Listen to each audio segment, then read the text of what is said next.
Ang kwento ni Tomby. Ang kwentong ito ay hango sa totoong buhay.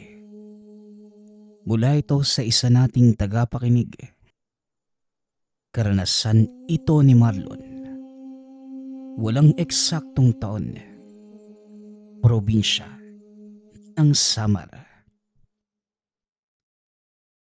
Masaya at payak ang pamumuhay ng magkaibigang Marlon at Sander sa baryo. Kahit salat sa karangyaan, nakontento ang mga ito sa buhay. Ngunit hindi inaasahan ng dalawa na merong mangyayaring sakuna na tuluyang makakapagpabago sa buhay. Isang hapon, habang naglalakad pauwi mula sa pangangahoy, napansin ni Marlon ang makapal na usok na nagmumula sa direksyon ng tahanan nila Sander. Ilang hakbang na lamang, mararating na nito ang tahanan, kaya dali-dali niyang ibinaba ang dalang kahoy. Nagpaalam sa asawa. Ano kaya yung nangyayari kina Sander? Yan nga din yung gusto kong malaman eh. Dito ka muna ha. Baka kailangan nila ng tulong. Mag-iingat ka, mahal ha. Dali-daling umalis si Marlon. Nang makarating ito sa tahanan nila Sander, nanlumo ang binata. Natutupok na ito. Napakadaming taong nakapaligid. Sumisigaw ang mga tao habang itinataas ang mga sandata. Sandali lang. Ano bang nangyayari dito?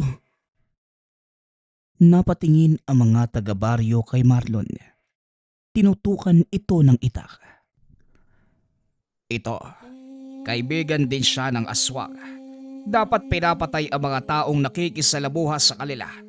Hindi natin alam, baka nahawaan na din siya. Bumunot ng itak si Marlon. May ideya na ito sa kung ano ang nangyayari. Tumigil ka nga, Dodong. Wala akong dahilan para labanan ka. Kaya wag mo kong bigyan. Hindi ba?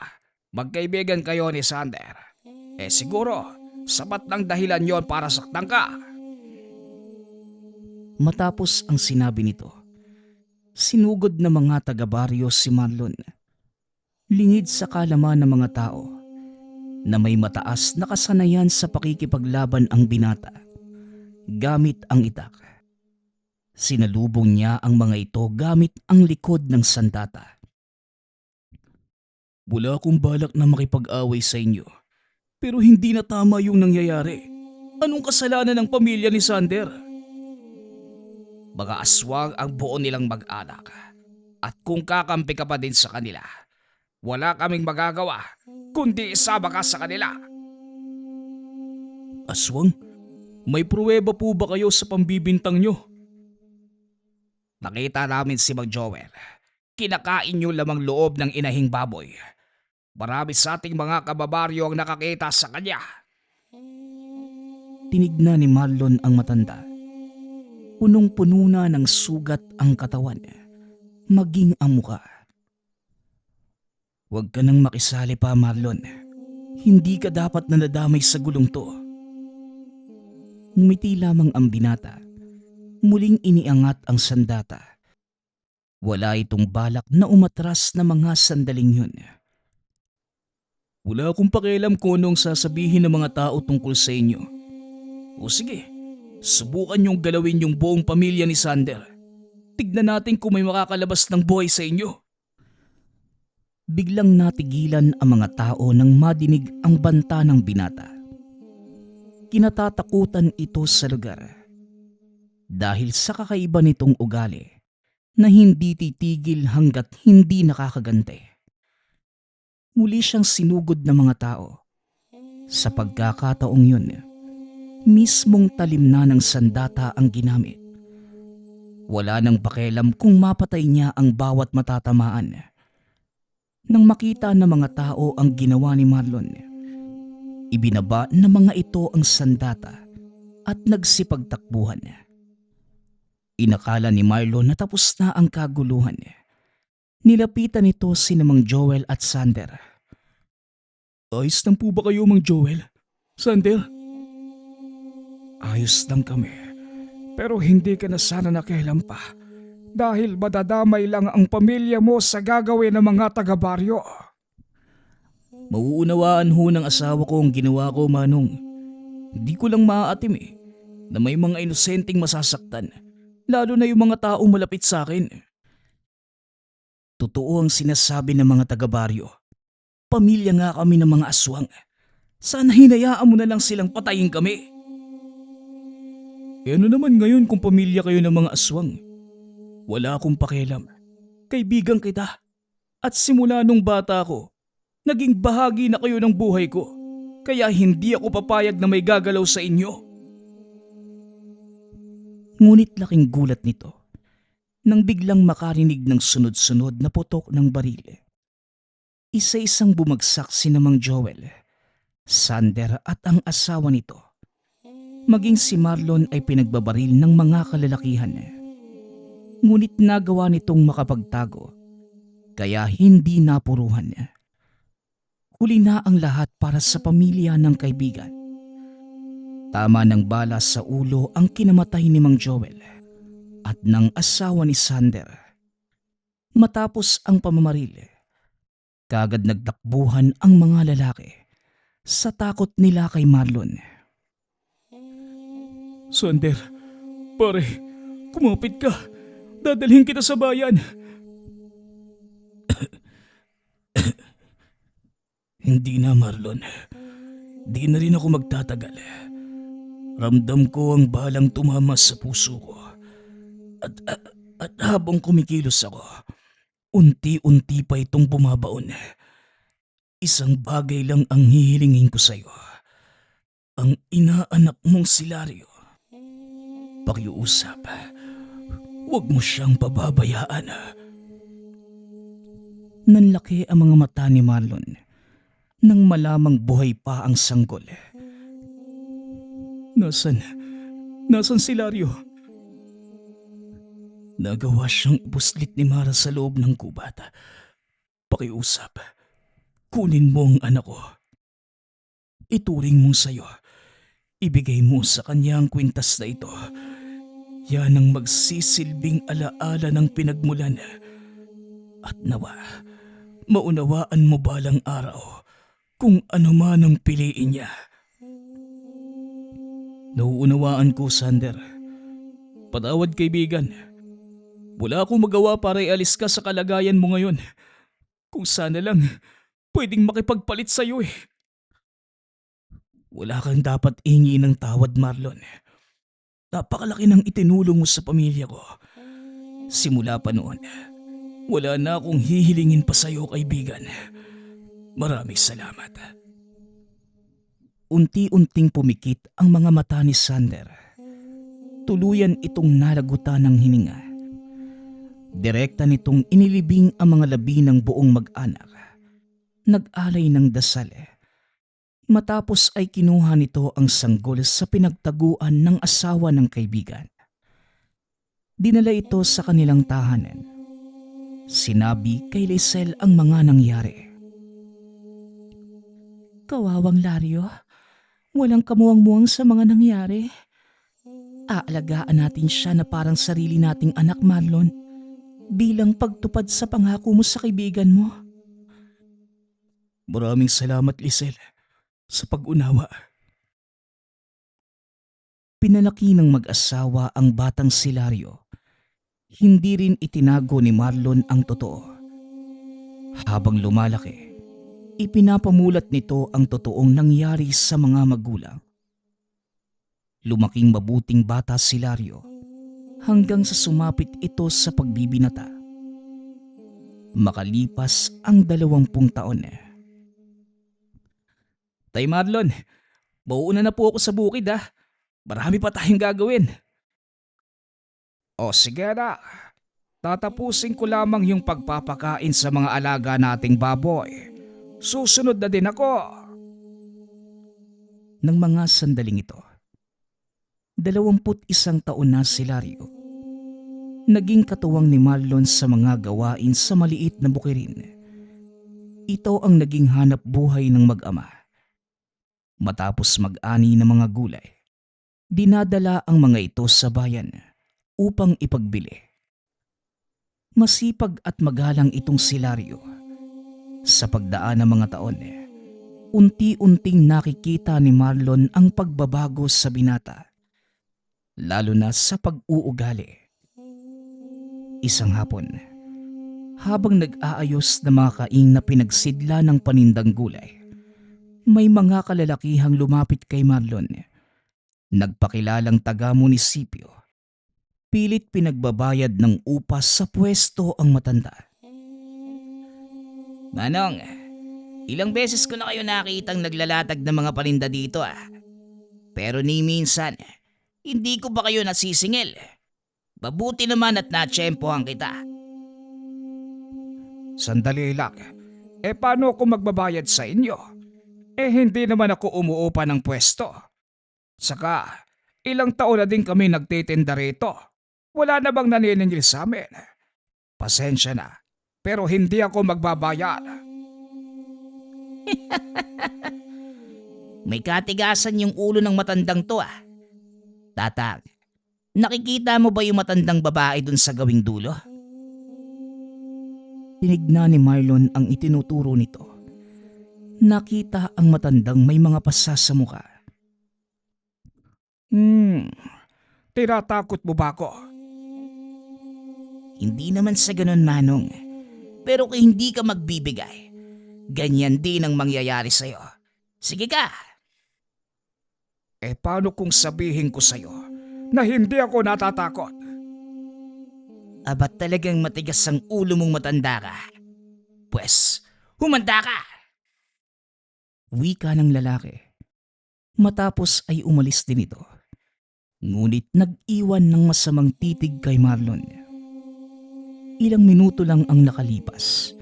Bumalik ang lalaki kasama ang ilang pang kasamahan niya.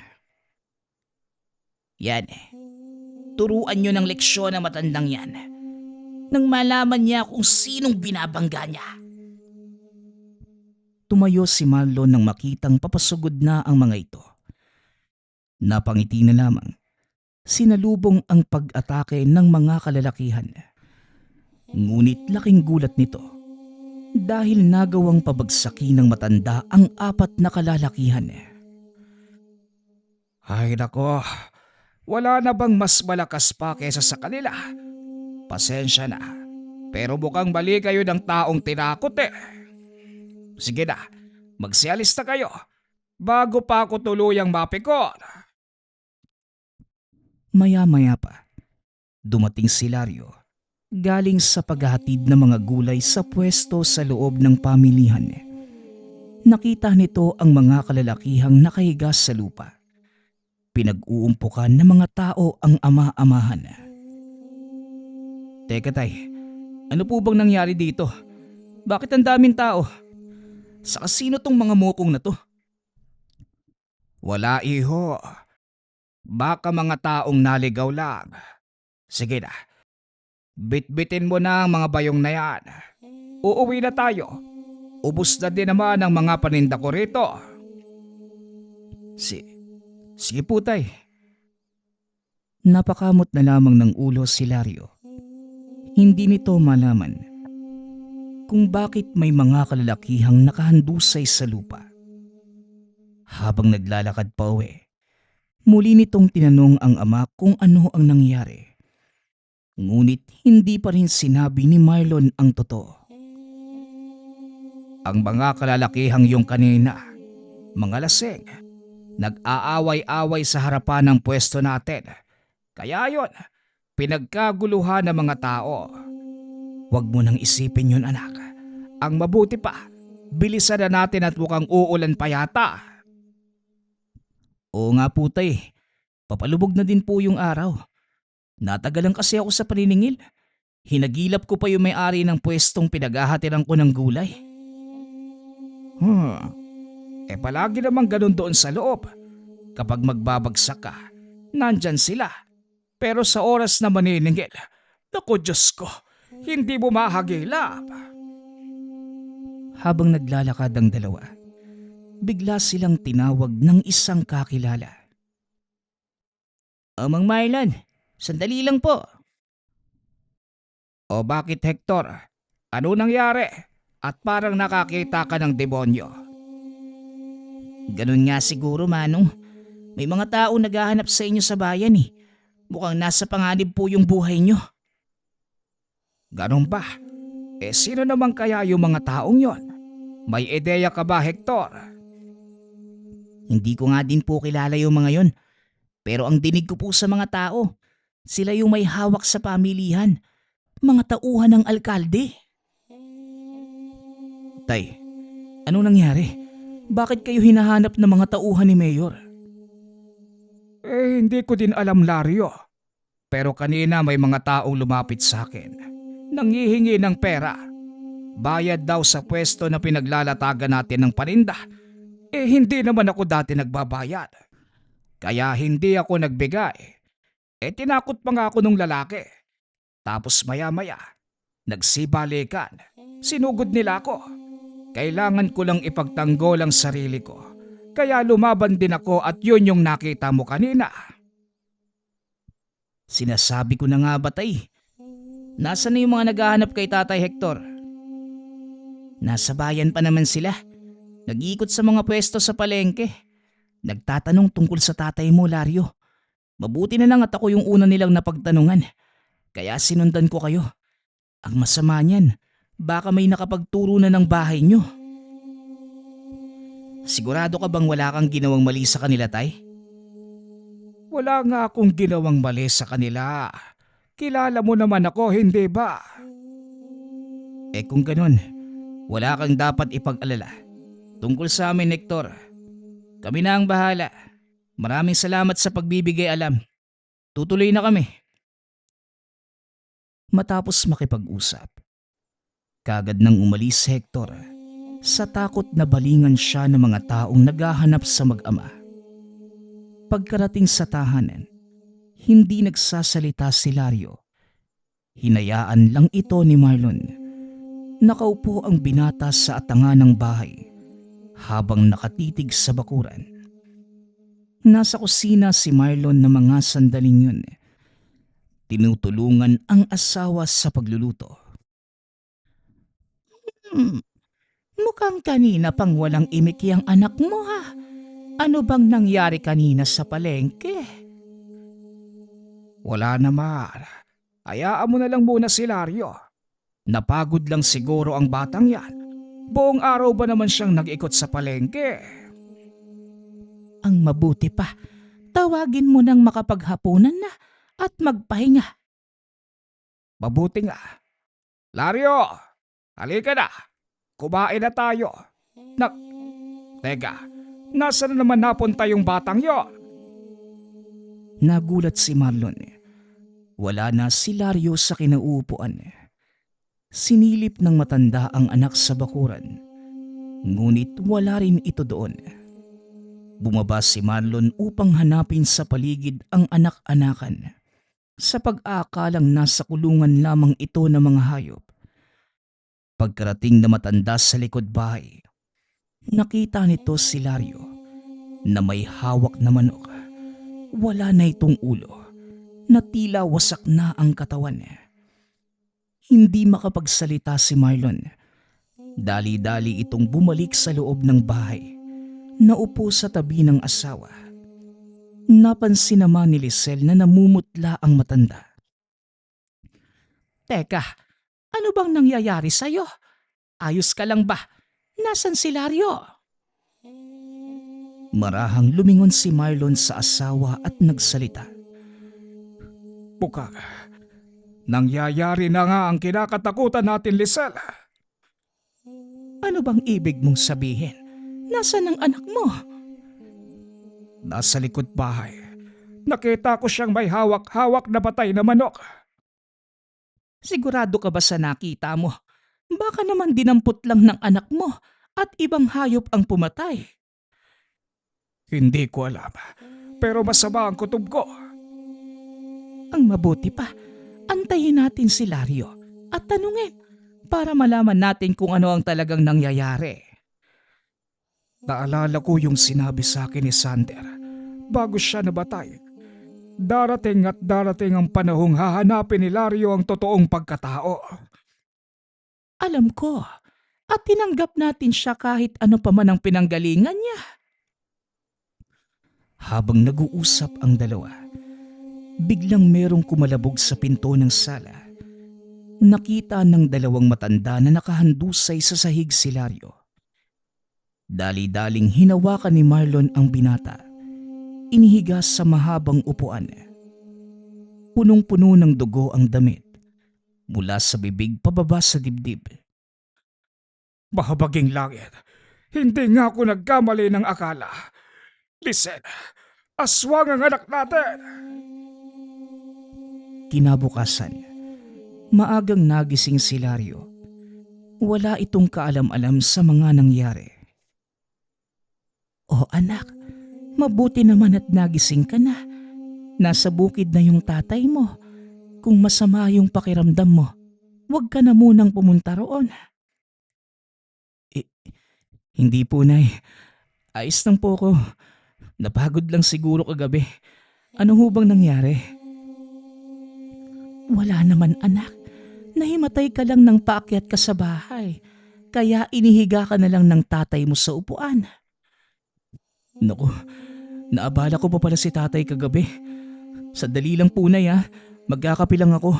Susunod na din po ako kay tatay sa bukid. "Ikaw ang bahala. Pero kung ako sa'yo, magpapahinga na lang muna ako." "Ayos lang po ako, Nay. Wala kang dapat alalahanin."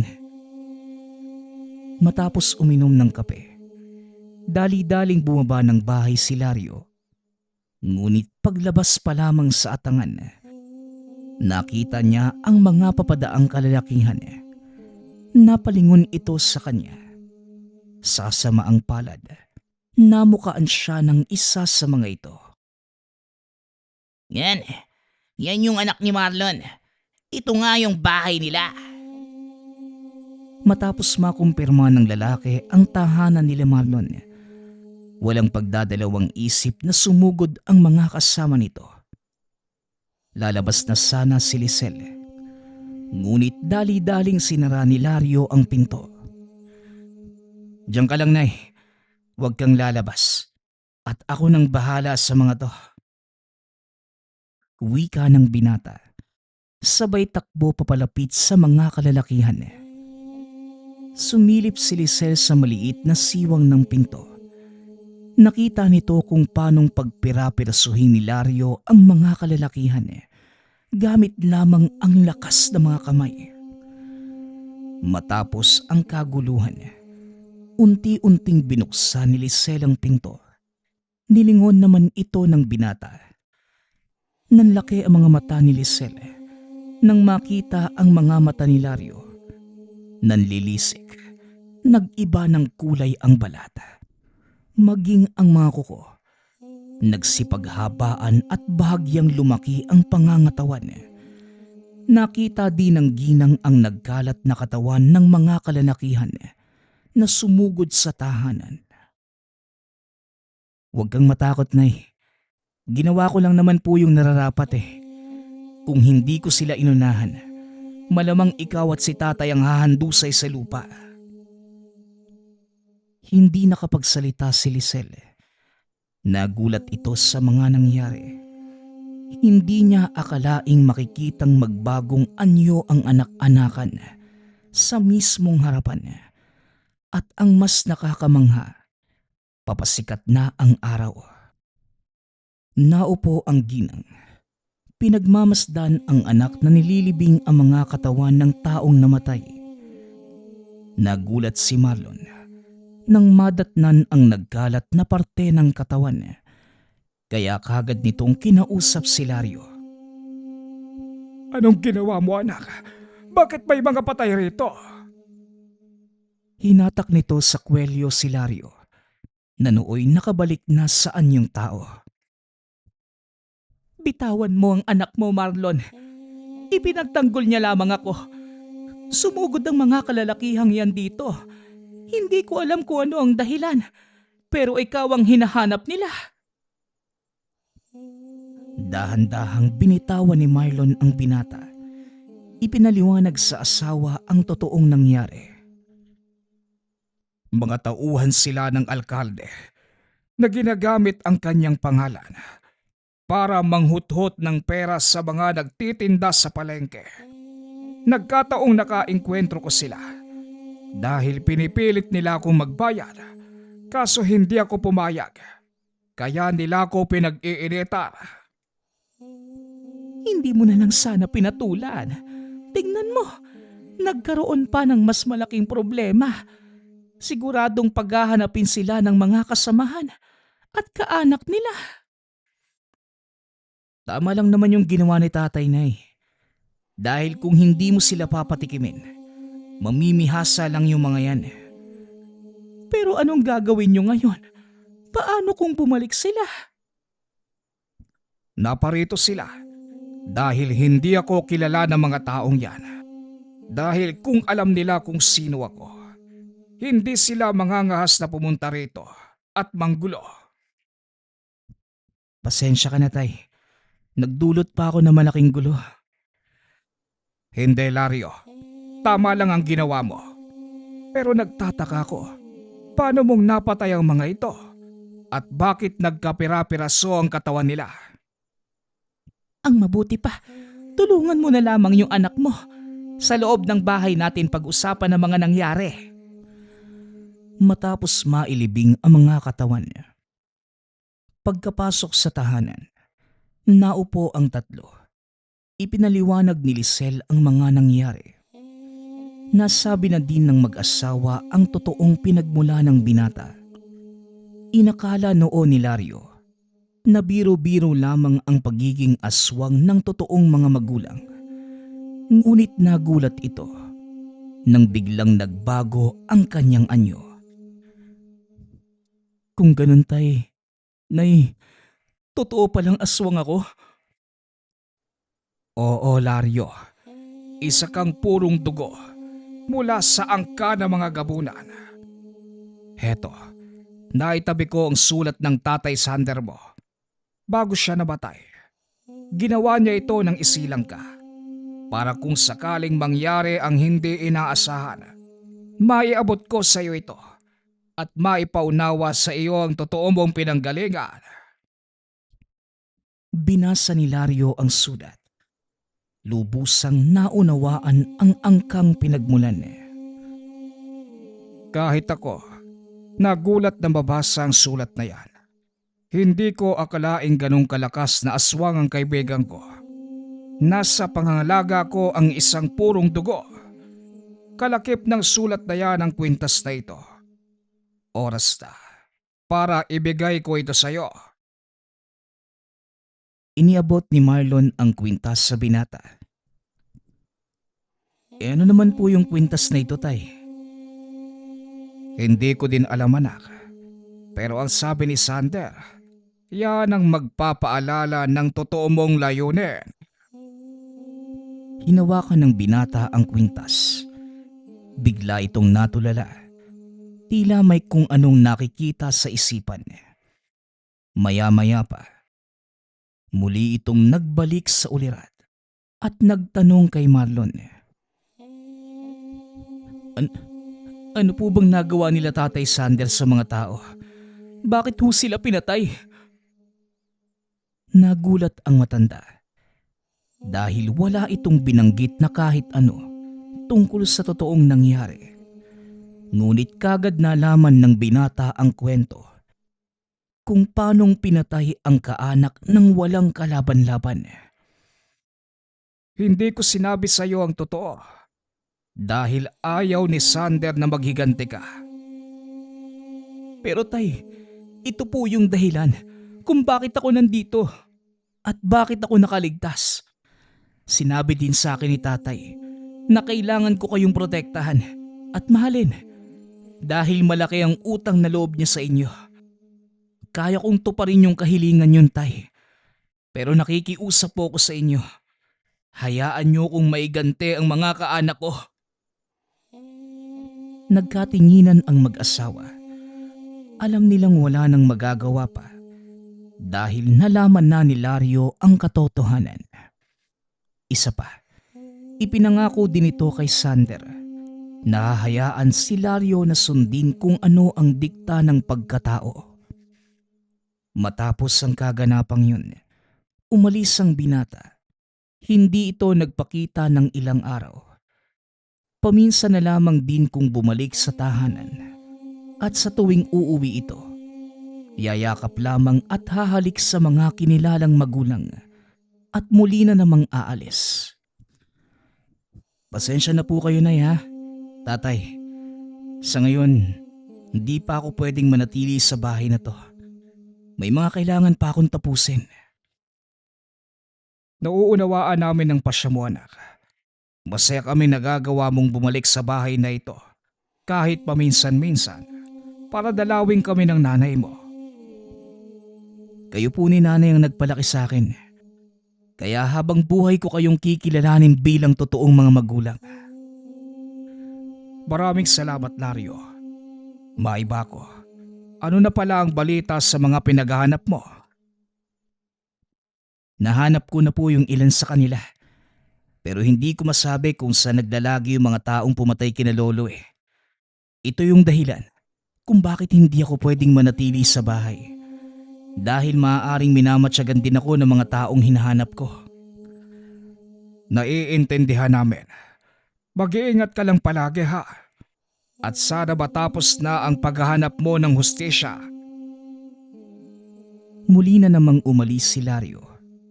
Bagay na ikinalungkot ni Lisel. Naninibago itong hindi nararamdaman ang presensya ng anak sa tahanan. Ilang buwan nang hindi nananatili sa bahay si Lario, pero hindi ko pa din magawang masanay. Sana lang matapos na ang paghahanap niya sa mga taong yon nang makauwi na ang anak mo. Darating din ang panahon, Lisel. Magtiwala ka lang. May paraan ng Diyos at sigurado kung may plano siya para sa anak natin. Lumipas na naman ang ilang araw. Walang anumang nangyaring kakaiba. Hindi rin nagpaparamdam si Lario. Kaya naman labis ang pag-aalala ni Lisel. Nakaupo lamang ito sa bintana habang nakatitig sa pintuan. Hinihintay na pumasok ang anak. Maya-maya ay dumating si Marlon galing sa bayan. Nagkita ba kayo ni Lario? Hindi, Lisel. Huwag kang mag-alala sa anak mo. Alam niya kung paanong intindihin ang kanyang sarili. Hindi naman ako nag-aalala, Marlon. Nangungulila lang ako sa anak natin. Ako din naman, Lisel. Pero wala tayong magagawa. Dahil may misyong kailangang tapusin ng anak natin. Para din ito sa kanya balang araw. Para sa katahimikan ng kanyang isipan. Kinahapunan, habang nag-aayos ng mga kagamitan sa pagsasaka, dumating ang kakilala ni Marlon na si Hector. Mabuti naman at nandito ka, Marlon. Hindi ko na kailangan pang pumunta sa bukid. Nangyari kasi, may kailangan akong sabihin sa'yo tungkol kay Lario. Bakit? Ano na naman ang tungkol sa anak ko? Ewan ko kung maniniwala ka, pero may mga usap-usapan sa bayan. May nakakita sa kanya. Pinapatay sa pamamagitan ng kalmot yung isang tauhan ni Mayor. Hindi pa din ba tapos yung hidwaan niyo sa mga taong yun? Matagal ko nang natuldukan ng hidwaang yon. Sa tingin mo, Hector, totoo ang nakita ng taong nagkakalat ng kwento?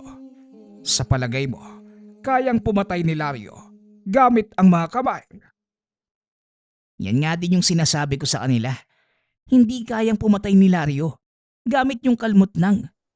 Malaki yung pangangatawan ng anak mo, pero hindi naman siguro ganun kalakas yung mga kuko niya para makapatay ng isang tao. Ikaw na din mismo ang sumagot sa katanungan mo. Hindi ka panipaniwala ang sinasabi ng mga taong yon. Teka lang. Nasaan nga pala si Lario? Nandyan lang sa paligid. Marahil nasa gubat, nangangaso, o hindi naman kaya nangunguha ng mga ligaw na kamote. Ganun ho ba?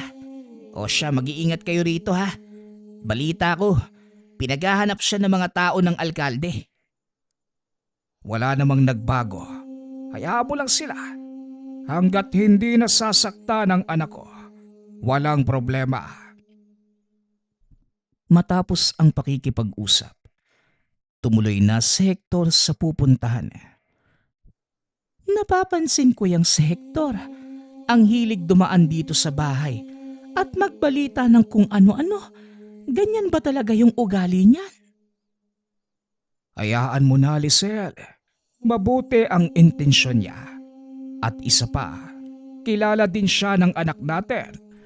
Kaya nag-aalala lang siguro. Kung sa bagay, tama ka naman. Mas mabuti na din na may nagbibigay sa atin ng mga balita sa bayan. Oo nga. Pero sa totoo lang, nababahala ko sa sinabi ni Hector. Dahil may nakakita sa anak nating pumapatay. Bakit hindi mo pa hanapin ang anak natin? Yan na nga ang gagawin ko ngayon. Sige na, magbibihis lang ako. Babalik ako sa bayan. Naglakad papuntang bayan ang matanda. Kahit palubog na ang araw, dahil gabi kong sumalakay si Lario. Naglalakad sa kalsada si Marlon nang biglang may humila sa kanya papasok sa isang eskinita. Anong ginagawa niyo rito, tay? Nang ganitong oras? Hinahanap kita, anak. Dahil may nakapagsabi na nakita nilang pumapatay ka. Mag-iingat ka, Lario, dahil maraming tao dito sa bayan na hindi nauunawaan ang ginagawa mo. Maaring hindi nila alam ang totoo mong pagkatao. Pero hindi ito rason para hindi ka mag-ingat. Pasensya na po kayo, tay. Hindi ko na malayang may mga tao sa paligid . Pero mas mabuti na din ganun nang malaman nila na may isang taong papatol at handang lumaban sa kanila. Huwag kang masyadong magpakampante, Lario. Maaring dahil sa nangyari, pinaghahandaan na nila ang paghuli sa'yo. Nag-iingat naman. Hindi na naituloy ni Lario ang sasabihin. Nakita nito ang isang pangkat na mga armadong kalalakihan. Nanlaki ang mga mata ni Marlon. Pamilyar sa kanya ang isa sa mga yon. Ang mga taong yan, sila ang pangkat na pumatay sa tatay Sander mo. Sigurado ko, kilala ko ang taong yan. Habang binubunot ang itak. Kung ganun, sila pala ang mga taong hinahanap ko. Dito ka lang, tay. Ako nang bahala sa kanila. Sandali lang. Meron silang mga barel. Maaari kang masugatan sa oras na sumugod ka. Mukhang nakakalimutan mo na yata, tay. Na isa akong gabunan. Sabay takbo papunta sa mga kalalakihang itinuturo ng ama. Nagulat ang mga ito nang biglang lumitaw ang binata mula sa madilim na kalsada. Sa sobrang bilis ng kilos ni Lario, hindi malaman ng mga kalaban kung saan nanggagaling ang atake. Dali-daling nakatakbo ang iba sa kanila, ngunit sinawing palad namang namatay ang karamihan. Sinubukan pang habulin ni Lario ang mga ito, ngunit hindi na naabutan. Dahil biglang nawala sa kanyang pang-amoy ang presensya ng mga ito. Anong nangyari? Nasaan na sila? Hindi ko na naaabutan, tay. Bigla silang nawala . Hindi ko masundan yung mga amoy nila. Napagtanto ni Marlon na may tangang sa bulag ang mga kalaban. Ito rin ang dahilan kung bakit hindi naramdaman nila Sander ang pagdating ng mga ito. Kaya sila natamaan ng mga bala ng kalaban. Sa palagay ko, may kaalaman sa pakikipaglaban sa mga aswang ang mga taong yan dahil may gamit silang sabulag. Tara na, umalis na tayo rito. maaari silang bumalik at maulit ang nangyari sa iyong ama. Tay, maaari kayong madamay sa nangyayari. Tara na, umalis na tayo rito. Matapos ang kaganapan, pinigilan ni Marlon na umalis ng tahanan ang anak dahil na din sa banta ng panganib sa buhay nito. Ngunit mas nangingibabaw ang pag-aalala ni Lario sa mga magulang. Natatakot lang po ako na madamay kayo ni nanay. Kaya pakiusap, tay. Hayaan niyo na lang akong umalis. Kahit anong mangyari, damay na kami ng nanay mo. Kahit ano pang gawin mo, wala na din kaming takas. Kaya mas makakabuti siguro kung sama-sama nating harapin ang pagsubok na ito. Pero tay, hindi po ko ganun kalakas. Pwedeng hindi ko kayo maprotektahan ni nanay kung sakaling sumalakay dito yung mga taong naghahanap sa akin. Anak, nakakalimutan mo na yata kung sino ang tatay mo ano. Ginatatakutan ako sa bayang ito. Kahit tumanda na ako, hindi pa din nawawala ang kakayanan ko sa pakikipaglaban. Kaya kung ano man ang mangyari, wag na wag mo kaming aalalahanin. Kaya kong protektahan ang sarili ko at ang nanay mo. Hindi ko alam, tay. Natatakot po ako para sa inyo ni Nanay Lisel eh. Ayokong mawala rin kayo sa akin. Hindi kami mawawala ng nanay mo kung sakaling mangyari man yon. Tandaan mo, anak, hindi kami mamamatay ng walang saysay. Ang mga taong yung kanina, sila po ba talaga yung pumatay sa mga magulang ko? Sigurado ko, Lario, hindi ako maaaring magkamali. Kilala ko ang isa sa kanila. Kung ganun, mas matibay ng dahilan ko para tugisin sila. Oo, may dahilan ka para magigante. Pero alalahanin mong hindi ito ang gustong mangyari ng iyong ama. Maaaring gusto niyang manahin mo ang kapangyarihan ng inyong angkan. Ngunit hindi niya ginustong magigante ka. Kung titignan, maaaring sabihing paghihigante ang ginagawa ko. Pero hindi po yun ang layunin ko, tay. Bibigyan ko lang ng hustisya ang kamatayan nila. Bagay na hindi magawa ng mga nasa pwesto. Hindi natin kayang ilaban yung katarungang yun. Dahil para sa ating mga mahihirap, bulag ang hustisya. Wala na tayong magagawa, anak. Ito ang mundong ginagalawan natin. Nabubuhay tayo sa isang daigdig na hindi patas. Sa loob ng ilang araw, nanatiling mapayapa ang paligid. Hindi na din muna bumaba sina Marlon sa bayan para magbagsak ng mga pananim na gulay. Ipinakiusap na lamang nila ito kay Hector.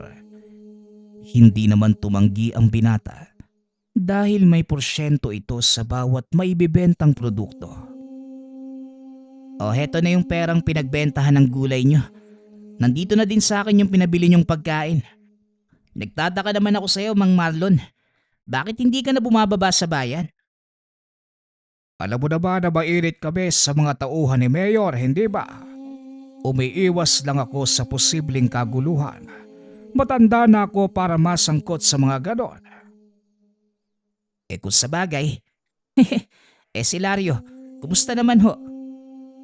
Ayon, abala sa bukid. Iginugugol ang oras sa pagtatanim. Mabuti naman ho kung ganun. Alam mo, hiling ko lang. Sana dumating yung panahong mailagay sa kalalagyan yung mga alipores ni Mayor, no? Masyado nilang ginagamit yung kapangyarihan nila para lang makapangikil sa mga tao. Darating tayo dyan, Hector. Huwag kang mag-alala. Merong isang taong maglalagay sa kanila sa dapat nilang kalagyan. Balang araw. Pag-uusap ng mga ito habang nag-iinuman. Maya-maya ay dumating na si Lario. Mabuti naman at nakapasyal kayo. Kumusta sa bayan? Maayos naman sa ngayon. Kaso, hindi pa din nawawala yung mga lintang nagkalat sa paligid. Mukhang hindi na talaga sila titigil, no? hanggat hindi nadadala. Mukha nga, Lario. Ikaw nga lang at tatay mo yung may lakas ng loob na lumaban sa kanila eh. Ay nako Hector, kung hindi ka lalaban, hindi ka din nila titigilan. Kaso masyadong matigas ang ulo ng mga tauhan ng mayor na yan. Imbes na madala, pinag-iinitan pa kami. Yon ang dahilan kung bakit hindi ako nagpupunta sa kabayanan. Dahil pakiramdam ko, sa tuwing naroon ako, magkakagulo. Kawawa naman ang madadamay. Kaya nga, Mang Marlon eh. Pero alam mo ba, nagkaroon na sana ng lakas ng loob yung mga taong lumaban sa mga yun eh. Lalo na nang makita nila yung ginawa mo. Pero nung hindi na kayo nagpupunta sa bayan, wala na. Nabalot na naman ang takot ng paligid. Parang gusto mong sabihin na dahil sa akin, tumapang ang mga tao doon na. Totoo naman kasi, Mang Marlon eh. Ikaw lang at si Lario ang nakita nilang lumaban sa mga tauhan ni Mayor. Kaya tinitingala kayo ng mga tao. Bakit hindi nyo kami pamunuan? Pabunuan para mag-aklas laban sa pamahalaang bayan. Oho, gusto na ho naming makalaya sa kamay na mapang-api at kurakot na pinuno na walang ibang inisip kundi ang sariling kapakanan. Nakikinig lamang si Lario sa usapan ng dalawa. Base sa obserbasyon, tama ang mga sinabi ni Hector. Masyado nang nalugmok ang bayan dahil sa walang kwentang pamumuno. Matapos ang inuman, umuwi na si Hector at naiwan ang mag-ama. Pinag-usapan ang sinabi ng kaibigan. Alam mo tay, may punto si Mang Hector no? Bakit hindi natin tulungan yung mga tao na mapatalsik yung mayor? Tutal, wala naman talaga siyang nagawang matino, hindi ba? Maaring ganun nga Lario. Pero hindi na tayo para makialampas sa mga usapang yan. Nabanggit lamang ni Hector ang tungkol sa bagay na yan. Dahil sa impluensya ng alak, bukas kapag tinanong mo na, wala na yan. Parang nilipad lang ng hangin. O siya, sige na. Magpapahinga na ako. Ikaw matulog ka na rin. Mauna na po ako tay. Susunod na po ako. Tatapusin ko lang yung iniinom ko. Naiwang mag-isa ang binata habang inuubos ang laman ng baso. Nang mapansin nito ang mga figurang nagtatago sa likod ng puno. Nagkunwari ang binatang nalasing. Sumandal sa haligi.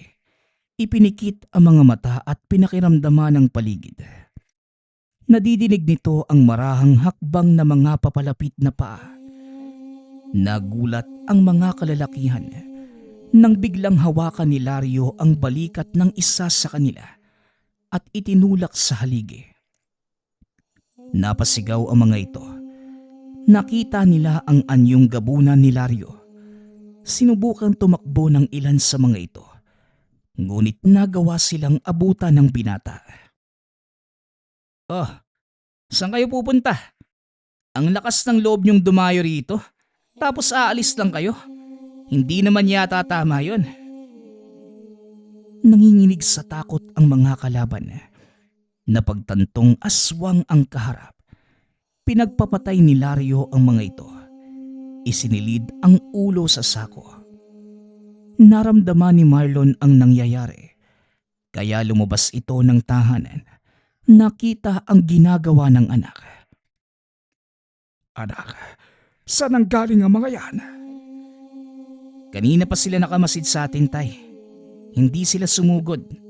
Inintay nilang makapasok kayo bago sila pumasok sa bakuran.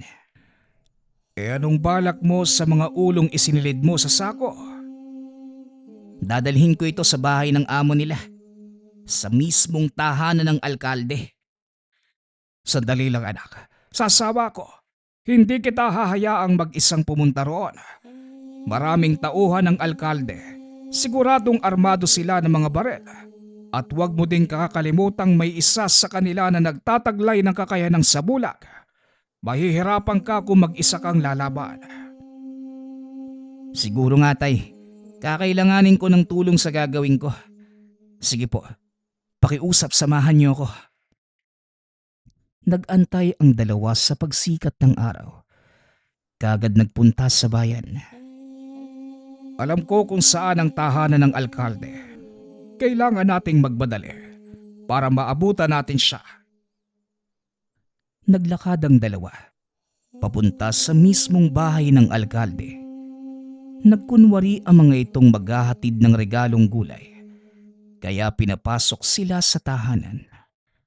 Pagkarating sa loob, inusisa ng mga bantay ang dalang sako. Wala namang naging problema. Pinatuloy sila ng mga ito sa mismong loob ng bahay. Maraming salamat sa inyong dalang gulay. Pero para saan naman ito? Meron ba kayong kahilingan? Biglang nakaramdam na matinding galit si Marlon.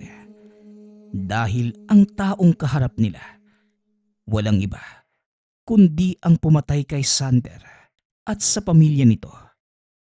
Ngunit nanatiling kalmado ang dalawa.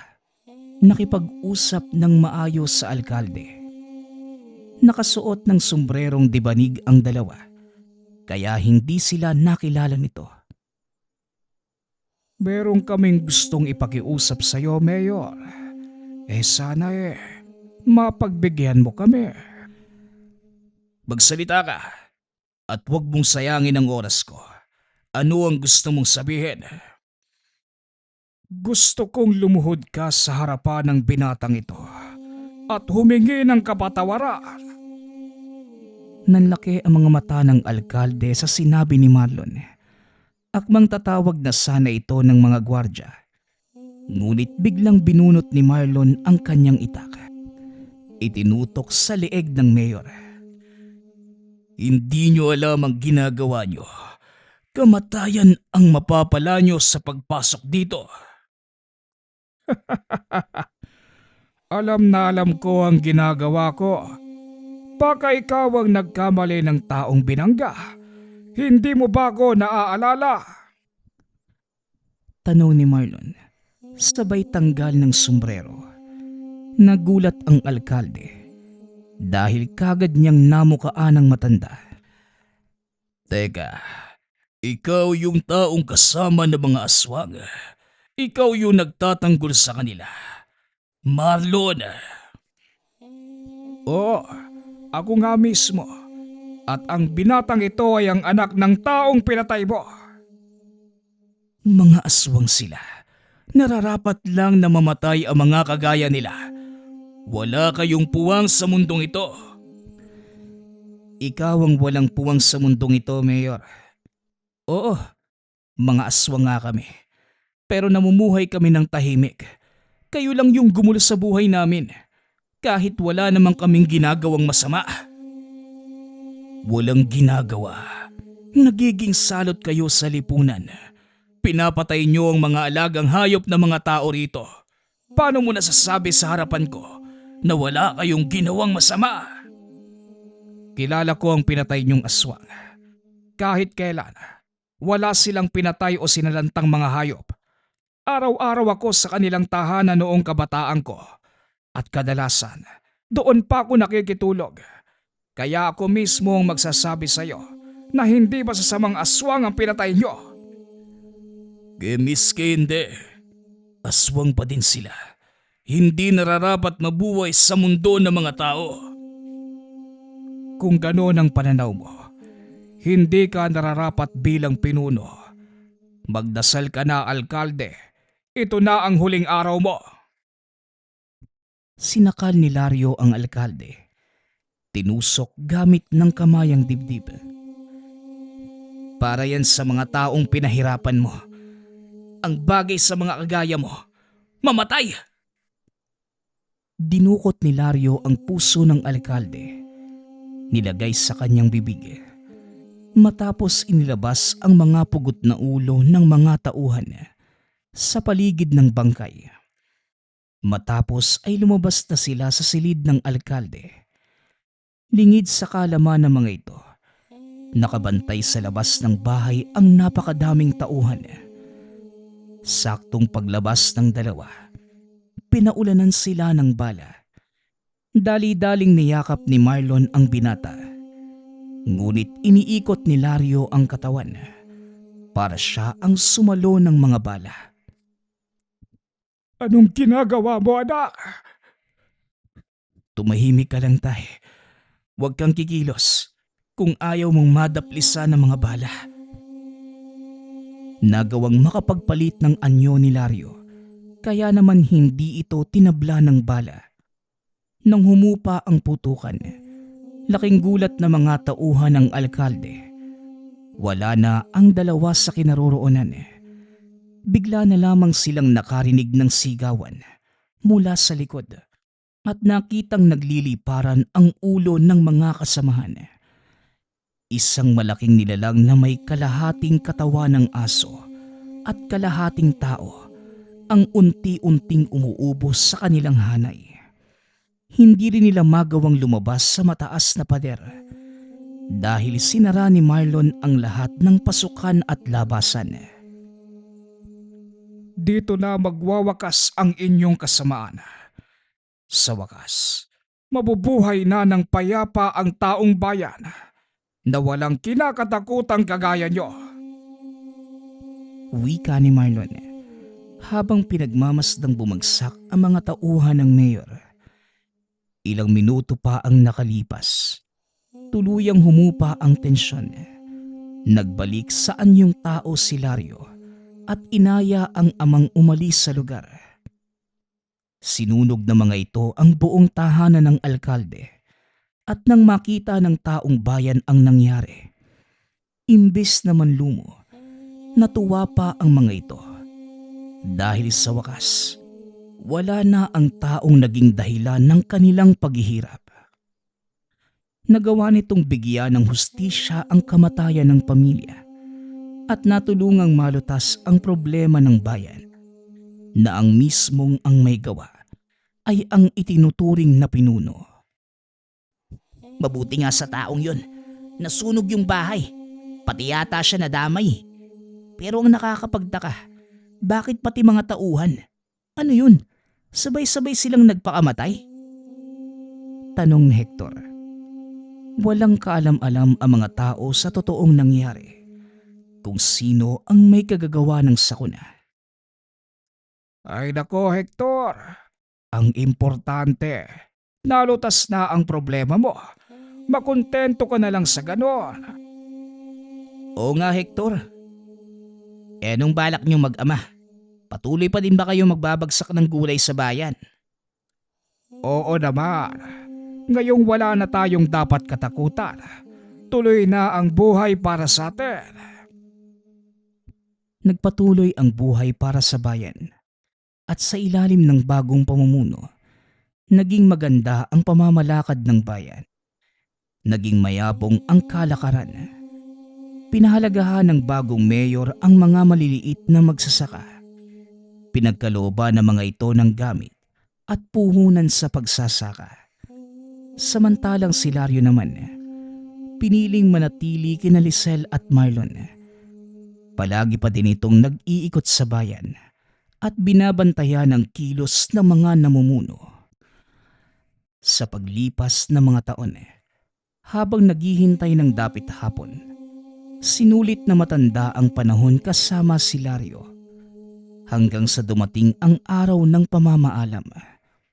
Naiwang mag-isa si Lario, ipinagpatuloy ang adhikain hanggang sa bigla na lamang itong nawala. Tanging mga alaala at kwento na lamang ang naiwan sa pagkakakilanlan. Gayunpaman, para sa mga taong nakakaalam ng totoong pangyayari, bayani si Marlon at ang anak na si Lario, nagawa nilang palayain ang isang bayan sa kamay ng kurakot na pinuno, at ito ay dahil sa paghihiganti ng isang purong dugong gabunan. Nagpapasalamat nga pala ako sa lahat ng sumusuporta sa ating channel. Nawa ay patuloy niyong suportahan at pakinggan ang ating mga kwento. Hanggang sa muling pakikinig. Paalam.